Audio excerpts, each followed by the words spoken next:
یعنی بلندی ملے گی، بلندی عطا ہوگی، اللہ کی قربت کی بلندی، جنت سے قریب ہونے کی بلندی، دل کی روحانیت و نورانیت کی بلندی، ذہن و فکر کی پاکی کی بلندی۔ اب جو کہا جائے کم ہے۔ پھر ارشاد فرمایا شعبان کے بعد سے اسے بر یعنی نیکی ملے گی، یعنی ماہ شعبان میں جو نیکی کرتا ہے رمضان کی نیکیاں اس کے لیے آسان ہو جاتی ہیں۔ اور حضرت شہاب الدین عمر سہروردی رحمۃ اللہ علیہ نے لکھا ہے اپنی کتاب عوارف المعارف میں کہ جس کا رمضان جیسا گزرتا ہے اس کا سال ویسا گزرتا ہے۔ مطلب رمضان میں جتنی عبادت سال بھر میں اتنی عبادت آسان ہوتی ہے۔ اب رمضان میں کاروبار، رمضان میں رات میں جاگنا، رمضان میں تراویح چھوڑ دینا، رمضان میں تین شبینہ 3 روز کا شبینہ پڑھ لے کے سبکدوش ہو جانا، تو ظاہر ہے کہ سال بھی ویسے ہی گزرے گا۔ تو رمضان جیسا گزرتا ہے سال ویسے گزرتا ہے، اور فرمایا کہ جمعہ کا دن جیسا گزرتا ہے ہفتہ ویسا گزرتا ہے۔ اس لیے تو جمعہ کے دن کو سید الایام اور ماہ رمضان کو پورے 11 مہینوں کا سردار قرار دیا گیا۔ تو بہرحال حاضرین، حضرت غوث پاک نے فرمایا ماہ شعبان میں جو نیکی پانا چاہتا ہے تو وہ ماہ شعبان میں عبادت کرے، تو شعبان کے بعد سے اس کو نیکی ملتی ہے، اور شعبان کے الف سے اس کو الفت خدا ملتی ہے، اللہ کی محبت ملتی ہے، اور شعبان کے نون سے اس کو نور الہی ملتا ہے۔ تو حضرت شعبان کے 5 حروف میں 5 نعمتوں کی بشارت حضرت غوث پاک نے ان لوگوں کو عطا فرمائی جو ماہ شعبان کی قدر کرتے ہیں، ماہ شعبان کو سمجھتے ہیں۔ حاضرین، برات کی بھی بڑی فضیلتیں حضرت نے ذکر فرمائی۔ ایک آخری بات عرض کروں گا۔ حضرت غوث پاک نے ارشاد فرمایا کہ شب برات میں اللہ تبارک و تعالی سال بھر کے آنے والے سال کے فیصلے فرما کر ہر بندے کی فیصلوں کی فائل، اس کا ملف، اس کی فائل فرشتوں کے حوالے فرما دیتا ہے۔ مطلب یہ ہے کہ ہر علاقے میں کچھ فرشتے مقرر ہیں جو بندوں کی زندگی، ان کی روزی، ان کا رزق اور ان کی صحت، ان کے علم وغیرہ ساری چیزوں کے ذمہ دار ہوتے ہیں۔ تو شب برات میں اللہ تبارک و تعالیٰ فرشتوں کے حوالے ہماری اپنی فائل عطا فرماتا ہے کہ سال بھر ان کے بارے میں یہ فیصلہ کر دیا گیا۔ تو اس اعتبار سے حضرت غوث پاک کے فرمان کے مطابق شب برات ہمارا آنے والا سال بنانے کی رات ہے۔ تو اگلے سال میں ہم کو کیا ہونا ہے؟ آج کی رات دعا کر لی جائے شب برات میں، اللہ تبارک و تعالیٰ اس کے فعل کو اس کی دعا کی قبولیت سے بدل کر خوشحال بنا دیتا ہے، بہتر بنا دیتا ہے، رزق والی بنا دیتا ہے، عمر دراز کی بنا دیتا ہے، اور بہت ساری نعمتیں عطا ہوتی ہیں۔ پھر ارشاد فرمایا کہ ماہ شعبان میں عبادت کرنے کی بھی بڑی فضیلتیں ہیں۔ ان میں سے آپ نے ایک نماز کا ذکر فرمایا حضرت غوث پاک رضی اللہ تعالیٰ عنہ نے کہ 50 رکعت نماز ادا فرمائیں، 100 رکعت نماز ادا فرمائیں 50 سلام سے، مطلب ہر 2 رکعت میں 2 رکعت پر سلام پھیریں، تو 100 رکعت نماز ادا کریں۔ اور بالکل آسان نماز حضرت نے ذکر فرمائی کہ سورہ فاتحہ 1 مرتبہ اور سورہ اخلاص اگر چاہیں تو 3 مرتبہ یا پھر 1 بار پڑھیں۔ اس طرح 100 رکعت نماز پڑھیں، اس کے بعد درود شریف اور استغفار پڑھیں 100 مرتبہ۔ پھر آپ نے فرمایا بندہ یہ نماز کے بعد جو دعا کرے گا اللہ تعالیٰ اس کی دعا اس رات میں شب برات میں قبول فرمائے گا۔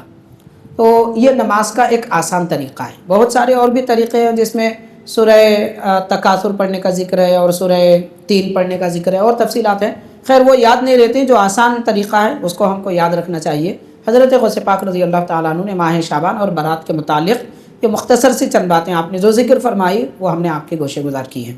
اللہ تبارک و تعالیٰ آپ کا فیضان ہمیں عطا فرمائے، برکتوں سے مالا مال فرمائے، آپ کے ذکر کی برکت سے ہمارے دلوں کو نورانیت عطا فرمائے، روح کو تازگی عطا فرمائے، ہمارے گناہوں کو بخش دے، عیبوں پر پردے ڈال دے، اس محفل کو اپنے دربار میں قبول فرما لے۔ صلی اللہ تعالی وسلم علی خیر خلقہ سیدنا محمد وعلی آلہ واصحابہ اجمعین والحمد للہ رب العالمین۔ صلی اللہ علیہ